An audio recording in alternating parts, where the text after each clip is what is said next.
morning, or depending when you're watching this, good afternoon, good evening, or good night. My name's Ross, and as always told, out of Voice of Radio. So today, I need to show you a whole bunch of lovely alternate art promos which are just coming out in Japan. I told you that there was a Tamer pack coming up in the not too distant future that would give you a Tamer and free Digimon. Well, good news, ladies and gentlemen. Those packs are here, and we can look at all of the artwork. Now, these are all alternate art promos, but that does not mean they are not incredibly cool. So, let's start off with a black Tamer and some black cards. Let's talk about Tamer. Now, what we've actually got here is a reprint of the tie that came around in BT2. A nice little card that just boosts your Digimon's power. And then we have got alternate art reprints of Agumon, Greymon, and War Greymon, all of which also came around in BT2. So if you like that line of black Digimon from BT2, if that's the kind of thing that you are into, great news, ladies and gentlemen. We have got alternate arts of those coming along as well, which is very, very cool. In terms of the playability here, these cards are fine. And actually, I should mention the Agumon wasn't from BT2. The Agumon was actually from the starter deck, which hasn't made its way out over here yet. We've not actually seen this black starter deck. It is going to be coming along in June, along with the next set. Although the Agumon actually is very, very cool, because the Agumon is a level 3, but it's got blocker. And we like having level 3s with blocker. That is very, very cool indeed. Plus, we've got the Greymon that gives you jamming when you've got reboot, and Metal Greymon that has reboot and gives you security attack +1 when you've got reboot. This is a very, very cool thing indeed. Moving on, we've got some purple going on. We've got Matt Ashida here. Now, this is the Matt Ashida that just lets you grab a purple option card back when you play it, which is alright. But then we've got the Gabumon line coming on. The Gabumon that's got a nice little draw on deletion skill. The Garurumon that gains you memory when one of your other Digimon is deleted. And the Were-Garurumon that lets you delete one of your other Digimon to unsuspend it. This is a cool line of Digimon, quite frankly. They're ones which they do see a bunch of play in purple decks. And these are ones that maybe we should get slightly excited about. Now, over in red, we have got ourselves Sora. And Sora, of course, has been around for a little while here. Came around in BT2. When one of your red Digimon attacks a player, you can suspend it to get an extra 2,000 power. Not an amazing tamer, but it's alright. We've then got an alternate reprint of the Beamon from the starter deck. Bearing in mind that is a 2-cost to play normally, this is a very cool thing. It's nice to have a 2-cost to play normally. We like it. We've then got ourselves a reprint of the Birdramon that gets an extra 4,000 when attacking the player. It's not one of the best cards out there.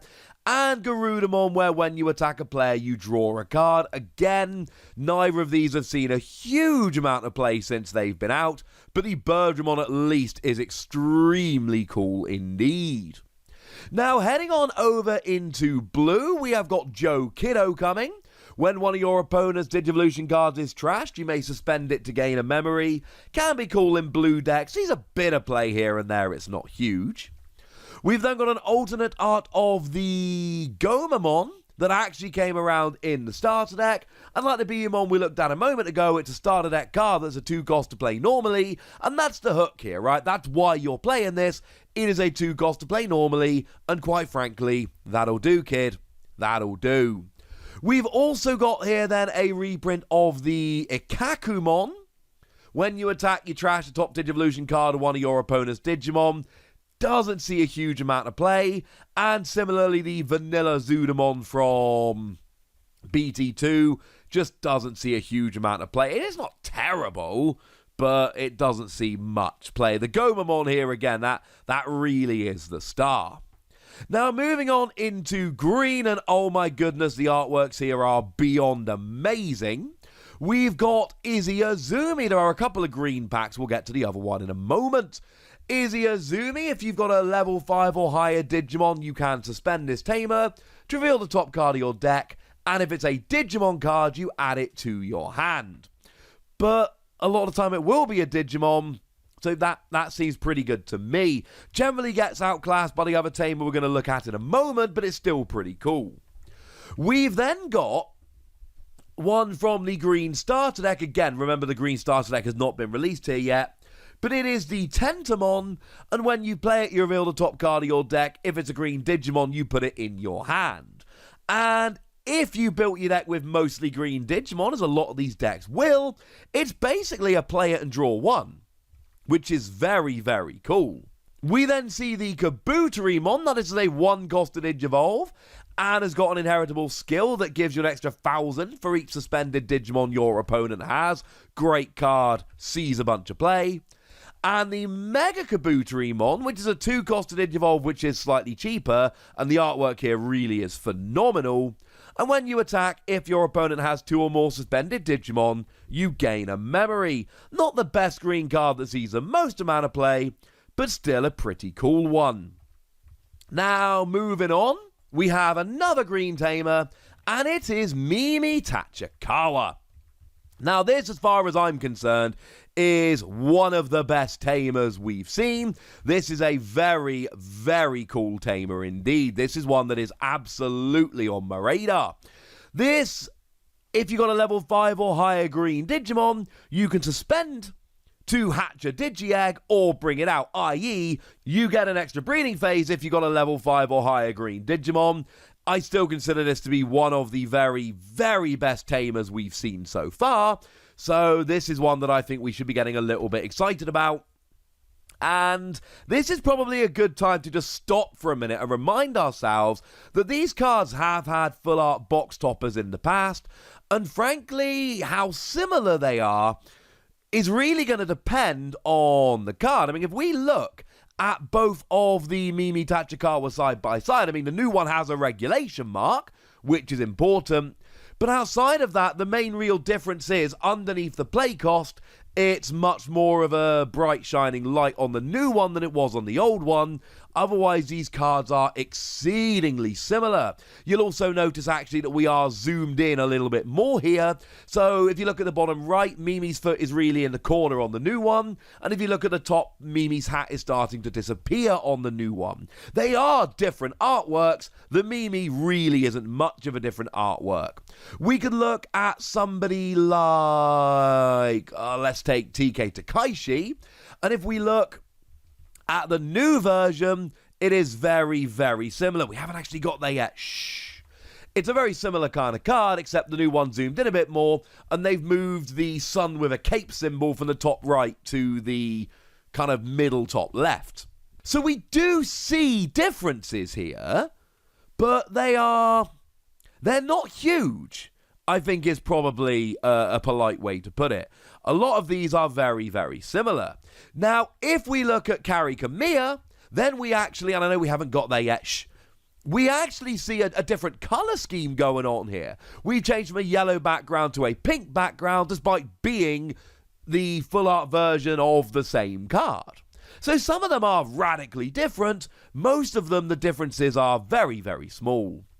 So going back to the green ones then, we've got the Palmon from BT1. That's a cool one whereby when you play it, you get to look at the top 3 cards of your deck, add a level 4 Digimon to your hand, which is pretty cool. The Togemon, which I'm having a bit of fun with lately. When you Digivolve into it, you look at the top 3 cards, find a level 5 or higher Digimon and pop it into your hand. Good for consistency. And then we got another starter deck card. It is the Lilymon. And honestly, I'm not such a huge fan of this. When you Digivolve into it, you reveal the top 5 cards of your deck and grab a level 6 or higher Digimon and put it into your hand. It's not that I don't like Lilymon. Obviously, it's kind of similar to cards like Togemon. It's just that when we get to level 5s, we've got others we'd rather play instead. So going into yellow then, we do have that TK Takaishi I mentioned earlier, and this is a card that sees a bunch of play, because when you play it, you can essentially grab a yellow card from your security and then recover one to replace it. It sees play in a bunch of yellow decks.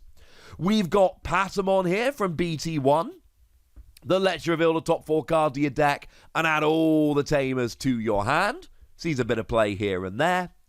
We have got the Angemon that originally came around in the starter deck.